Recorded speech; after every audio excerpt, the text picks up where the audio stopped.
dito sapagkat Ginoong Pangulo, ako po'y naguguluhan. Sapagkat dito pong nakaraang Huwebes, meron pong naglabas na isang journalist ito, isang istasyon, na sinasabi na ako daw po ay nagngat-ngat dito sa loob ng Senado. Ito po ay ano po yung middle finger po. Habang tayo daw po ay nagsasagawa ng lupang hinirang, nagpa-flag ceremony, ako daw po ay nagngat-ngat. At ito po ay naging malaking issue.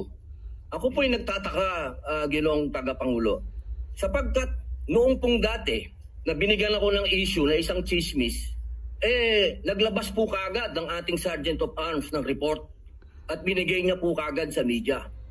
Ito po, wala pong kahit na sino ang nagpapaliwanag na hindi ko po ginawa. Ang tanong ko po, meron po ba tayong tinititigan sa tinitingnan dito? Kasi napakabigat po ng akusasyon na ito sa harapan po ng ating bandila. Ako po yung magngangat-ngat.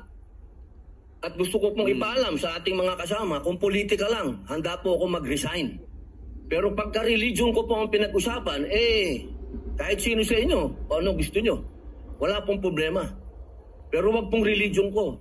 Hinihingi ko po, wag pong religion ko, mahal na tagapangulo.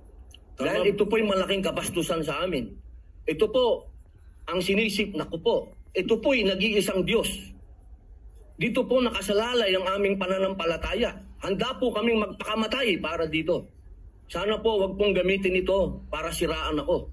Dahil sinasabi ko po, mahal na tagapangulo, kung gusto nyo ako mag-resign, ngayon na, kung gusto ninyo. Wag nyo akong siraan. Yun lamang po. Maraming salamat po. Tama po.